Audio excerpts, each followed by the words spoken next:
আসসালামু আলাইকুম প্রিয় ফুটবল ফ্যান্স। রিয়াল মাদ্রিদ এবং বার্সেলোনা নিঃসন্দেহে ক্লাব ফুটবলের সবচেয়ে বড় রাইভালরি কিংবা প্রতিদ্বন্দ্বিতার নাম, এবং এ দুটো ক্লাবকে ঘিরে একটা কম্প্যারিজন, একটা সবসময় তুলনামূলক আলোচনা চলতেই থাকে, এখনও কিন্তু চলছে। রিয়াল মাদ্রিদের অসাধারণ এই দলটাতে কিলিয়ান এমবাপের মতো সুপারস্টার ফুটবলার যোগ দিয়েছেন। ফাইনাল থার্ডে এমবাপে, ভিনিসিয়াস জুনিয়র, রদ্রিগো, নতুন হিসেবে আসা এন্ড্রিক, তাদের পেছনে জুড বেলিংহামের মতো ট্যালেন্ট, একেবারে নিত্য নতুন গ্যালাকটিকোস তারা তৈরি করে ফেলেছে। আগামী দিনের যে তারকা বা নক্ষত্রপুঞ্জ বলা চলে, সেটা রিয়াল মাদ্রিদের কাছে আছে, এমন কথাবার্তা বলা হচ্ছে। অন্যদিকে এক্সাইটিং প্রসপেক্ট কিংবা ইয়াং ট্যালেন্টের দিক থেকে বার্সা কি পিছিয়ে আছে? আসলে পিছিয়ে রাখার মতো কোনো সুযোগ নেই। বিশেষ করে আগে থেকে পেদ্রি, গাভির মতো এক্সাইটিং মিডফিল্ড প্রসপেক্ট আমরা দেখেছি। গত সিজন থেকে লামিন ইয়ামাল এবং পাউ কুবার্সির মতো লা মাসিয়ার জেনারেশনাল ট্যালেন্ট উঠে এসেছে। সাম্প্রতিক সময়ে ফেরমিন লোপেজের মতো একজন ফুটবলারকে দেখা যাচ্ছে, ইয়াংস্টার মার্ক বের্নাল, পাও ভিক্টর সহ আরও অনেক কিন্তু এক্সাইটিং প্রসপেক্ট এখানে আছে। এবং তার চেয়ে বড় কথা, হ্যান্সি ফ্লিক, যিনি কিনা কালো আঞ্চলিকটির সঙ্গে ট্যাকটিক্যাল গেমে একেবারে হাড্ডাহাড্ডি লড়াই করতে পারেন, এমন একটা প্রোফাইলও কিন্তু বার্সা এনেছে।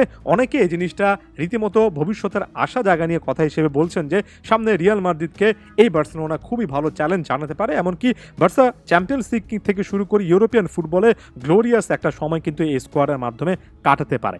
ব্যাপারগুলোকে আমি একটু ফেয়ারভাবে দেখার জন্য আপনাদের সকলকে অনুরোধ করছি। দিন শেষে এমন টাইপের ইউরোপিয়ান কম্পিটিশনে, এমনকি আপনি যদি লা লিগাতেও দেখেন, রিয়াল মাদ্রিদের একটা আধিপত্য তারা আস্তে আস্তে বিস্তার করতে পারছে, এবং সেই জায়গা থেকে বার্সাকে যথেষ্ট পিছিয়ে রাখার কথা। তবে একই সঙ্গে আপনি যদি ওই সম্ভাবনার কথা বলেন এবং আপনি যদি বার্সার এই ইয়াং প্লেয়ারদের দিকে তাকান, তার সঙ্গে যখন নতুন সাইনিং হিসেবে দানি ওলমো কিংবা রবার্ট লেভানডফস্কি সিজনের শুরু থেকে ভালো একটা ফর্মে ফেরা, রাফিনার ফর্মে ফেরা, এগুলো যদি যুক্ত করেন, সর্বশেষ ম্যাচে 7-0 গোলে অসাধারণ একটা জয়, সকল কিছু মিলিয়ে বার্সাকে কিন্তু আসলেই হাইলাইট করতে হবে। আপনি রিয়াল ফ্যান হন কিংবা যে কোনো ফ্যান হন না কেন, বার্সাকে বার্সার কিছু না কিছু জায়গাতে অবশ্যই রাখতে হচ্ছে।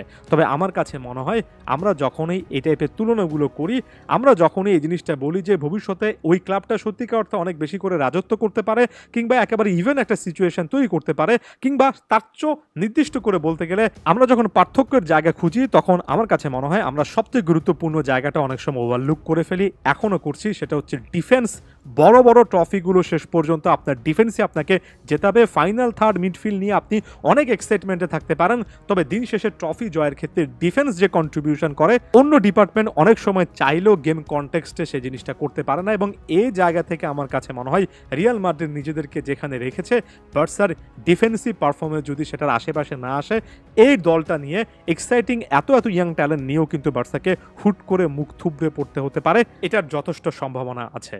না, বার্সাতে যে একেবারে খারাপ ডিফেন্স সে জিনিসটা বলছে না। যেমন রোনাল আরাহু ভাইস ক্যাপ্টেন্সির দায়িত্ব পেয়েছেন, দুর্দান্ত একজন ডিফেন্ডার, পাও কুবার্সির মতো ডিফেন্ডার আছেন। ধরে নিলাম যে তারা ভালো পারফরমেন্স দেবেন, যদিও এর আগে প্যারিস সেন্ট জার্মের বিপক্ষে গত কোয়ার্টার ফাইনালে, অর্থাৎ চ্যাম্পিয়ন্স লিগের কোয়ার্টার ফাইনালে হুট করে এই আরাহুদের এই ভুল করে ফেলাটার স্মৃতিটা এখনো তাজাভাবে মনে আছে। চ্যাম্পিয়ন্স লিগে তারা আসলে কতটা চ্যাম্পিয়ন মেন্টালিটি দেখাতে পারবেন সেটা এখনো প্রমাণিত নন, তারপরও ধরে নিলাম যে আছে। তবে আমি যদি বলি বিকল্পকে, ইনিয়াগো মার্টিনেস কিংবা অন্য কোনো সেন্টার ব্যাক, সেখানে কিন্তু বড় রকমের একটা খা শূন্যতা দেখতে পাচ্ছি। একই রকমের শূন্যতা রাইট ব্যাক, লেফট ব্যাক পজিশনে দেখা যায়।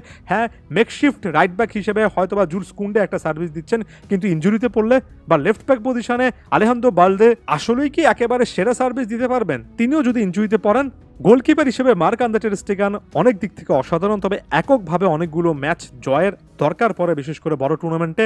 টের স্টেগান কি সে জিনিসটা করতে পারবেন?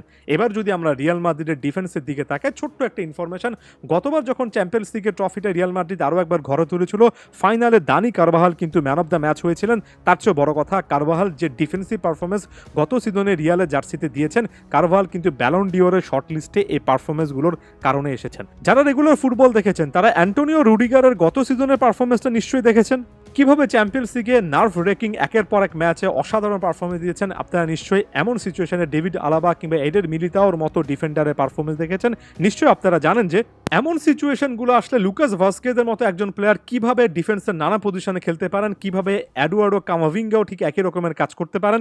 গোলকিপার হিসেবে তো থিবো কোর্তোয়ার মতো নির্ভরতা আছে, এখানে এসে একটা বিশাল পার্থক্য তৈরি হয়ে যায়। তাই দুটো দলকে যখন কম্পেয়ার করতে হবে, ডিফেন্স ফার্স্ট এমন একটা স্ট্র্যাটেজি নিয়ে কম্পেয়ার করবেন, তাহলে পার্থক্যের জায়গাগুলো অনেক বেশি করে ক্লিয়ার হবে। আশা করছি কি বোঝাতে চেয়েছি বুঝতে পেরেছেন।